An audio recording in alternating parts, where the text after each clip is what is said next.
حضرت مولانا طارق جمیل صاحب میرے استاد بھی ہیں اور میرے مربی بھی ہیں، اور اللہ کے فضل سے ان سے اللہ نے ایک روحانی تعلق بھی عطا فرمایا ہے۔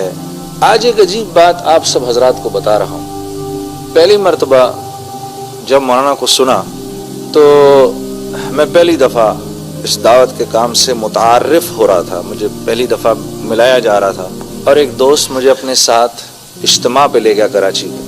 تو مولانا کا بیان سن کے میں نے اپنے اس دوست سے کہا کہ میں نے ان سے ملنا ہے، تو مجھے کہنے لگا کہ یار ہمارے یہاں حضرات سے ذرا ملنا مشکل ہوتا ہے۔ میں نے کہا کچھ بھی کرو، میں نے ان سے ملاقات کرنی۔ یہ اجتماع کا تیسرا دن ہے، اور 3 دن میں نے مسلسل بیانات بھی سنے اور بزرگوں سے میری ملاقات بھی کرائی میرے اس دوست نے۔ ہر ایک کی بات کافی پراثر اور ہر ایک کی بات کا ایک تاثر، لیکن کچھ فیصلے ایسے ہوتے ہیں، کچھ کیا سبھی فیصلے اوپر آسمانوں پر ہوتے ہیں۔ اللہ کو میری تربیت کے لیے ایک ایسے آدمی سے میرا جوڑ کرنا ضروری تھا کہ جس کی ہر بات کو سن کے میرا دل کہے کہ ہاں جو یہ بات کر رہا ہے وہ میں کر گزروں، یا وہ بات ایسی ہے کہ میں کر سکتا ہوں، یا اس کا میرا غم ایک ہے، یا یہ میری تکلیف کو اوروں سے بہتر سمجھتے ہیں، یا ان کو میری بات اوروں سے بہتر سمجھ آتی ہے۔ مجھے ایک ایسے آدمی کی ضرورت تھی۔ تو وہ میرا دوست مجھے لے گیا مولانا کی طرف۔ اب مولانا اپنے حجرے میں بیٹھے ہوئے تھے، اپنے آپ بیان ختم ہوا تھا، بیان کے بعد آ کر تو مجھے اندر بلایا۔ وہ بھی ایسے کہ میرا دوست گیا حجرے میں، کہا مولانا ایک میرا دوست ہے، اس کا نام جنید جمشید ہے، آپ سے ملنا چاہتا ہے۔ تو مولانا نے کہا جنید جمشید؟ ایسے کہا جیسے مولانا کو یوں لگا ہو کہ یہ نام وہ انہوں نے سنا ہے کہیں۔ تو کہا اس کو اندر لاؤ فوراً۔ تو میں جب اندر گیا تو مجھے مولانا سے سامنے بٹھا لیا، اور سامنے بٹھا کر مجھے عجیب نظروں سے دیکھنا شروع کر دیا۔ تو میں تھوڑا سا ذرا پریشان بھی ہوا، اور میں نے پھر خود ہی پوچھ لیا آپ مجھے اس طرح کیوں دیکھ رہے ہیں؟ تو کہنے لگے کہ تیرے بڑے بڑے بورڈ میرے شہر میں لگے ہوئے ہیں، فیصل آباد میں ان کو دیکھا کرتا تھا۔ آج بھی ایئرپورٹ آ رہا تھا تو کسی بورڈ پر میری نظر پڑی اسی طرح، تو میرے دل میں آیا یا اللہ کیا ایسے نہیں ہو سکتا کہ اس لڑکے سے میری ملاقات ہو جائے اور تو میرے سامنے بیٹھا ہے۔ تو میں نے مولانا سے عرض کی، میں نے کہا مولانا ایک پاکستانی نوجوان یا میری عمر کا کوئی بھی ایک آدمی، میری عمر اس وقت 30 یا 31 سال میری عمر تھی، شہرت اتنی کہ میرے تصور سے بھی باہر کی بات، مال بھی اتنا، نام بھی اتنا۔ میں نے کہا جس شہرت نام دولت کا میری عمر کا ایک نوجوان، ایک پاکستانی نوجوان سوچ بھی نہیں سکتا، مولانا وہ سب میرے پاس ہے، لیکن میں اندر سے بالکل خالی ہوں، ایک پریشان سا انسان ہوں۔ اور یہ بات میں نے مولانا سے ایسے بولی کہ اس بات کا میں نے ذکر کبھی کسی کے سامنے پہلے نہیں کیا، کسی کے سامنے نہیں کیا۔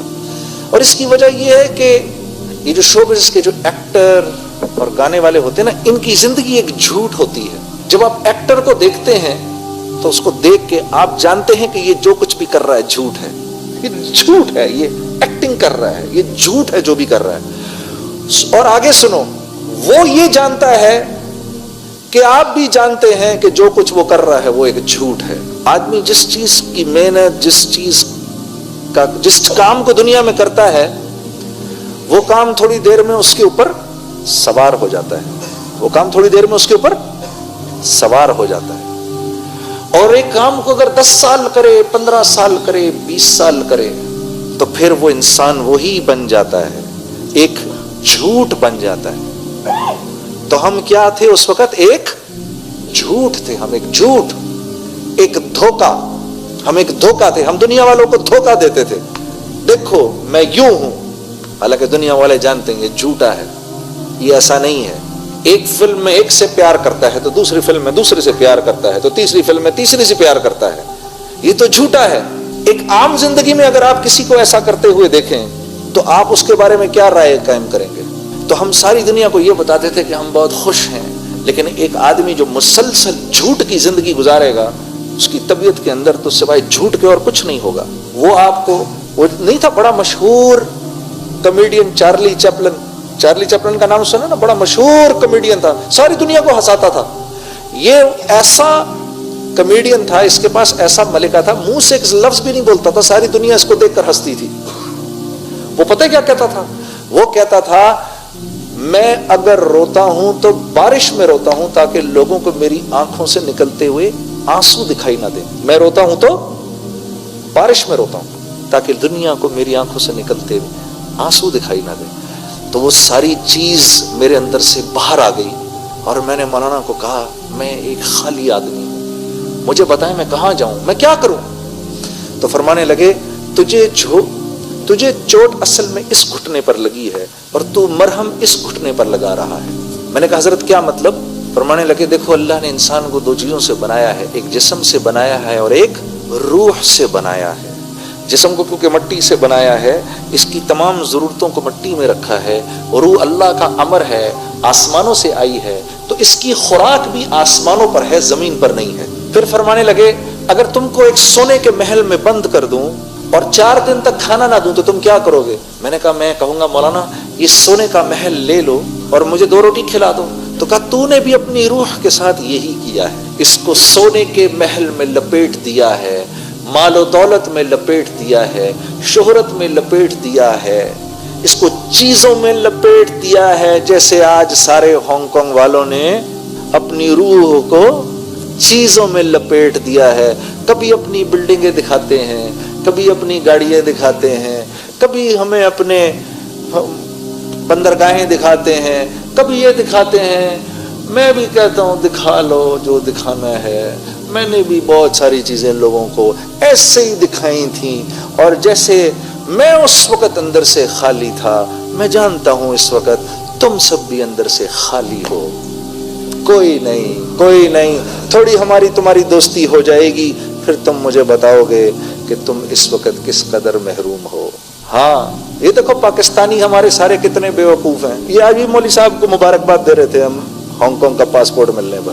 ہم سارے ادھر پاکستان میں بیٹھ کر سب سمجھتے ہیں تم سب یہاں بیٹھ کے کتنے سوکھے ہو. جی ہم کیسے نادان ہیں. وہ جگہ بدلنے سے کیا حالات بدل جاتے ہیں؟ یہ تو زندگی بدلنے سے حالات بدلتے ہیں. تو مجھے مولوی صاحب نے کہا تیرا یہ مسئلہ ہے, تیری روح بھوکی ہے. تو میں نے کہا روح کی غذا کیا ہے؟ فرمانے لگے روح کی غذا تو قرآن ہے. روح اوپر سے آئی, قرآن بھی اوپر سے آیا. اس کو قرآن سنا, قرآن کے نغمے بھی تو سنا. کبھی یہ جھوٹے گانے جو تو سناتا ہے, کبھی اس کو محمد صلی اللہ علیہ وسلم کی زندگی بھی تو دکھا تاکہ اس کو تھوڑا سکون ملے. تیرا تو یہ سب سے بڑا مسئلہ ہے, تیری تو روح بھوکی ہے. تو میں نے کہا مولانا موسیقی روح کی غذا ہے. ایسا ہی ہے نا؟ کیوں بھائی؟ نہیں ایسا ہی ہے نا جی. کہہ دو ایک بات, میرا بھی دل خوش ہو جائے. کہہ دو سارے. پھر مولانا نے یہ قرآن کی آیت پڑھی, کہا نہیں یہ موسیقی روح کی غذا نہیں ہے. الا بذکر اللہ تطمئن القلوب. یہ مولوی صاحب سے پھر میں نے آیت پہلی بار سنی. کہا نہیں, اللہ سے دوستی, اللہ کا ذکر روح کی غذا ہے, اس کو یہ کھلاؤ. تو میں ایسے اپنا دل پکڑ کے تو اس سے بس بے چین ہو گیا. میں نے کہا ہائے میری عمر تباہ ہو گئی, ہائے یہ کیا ہوا. تو کہنے لگے کچھ نہیں ہوا, تو ابھی توبہ کر لے, تیری زندگی بھر کے گناہ جو ہیں اللہ ان کو نیکیوں میں بدل کے تجھے لوٹا دے گا. ہاں تو ابھی توبہ کر لے. میں نے کہا مولانا میں نے توبہ کر لی.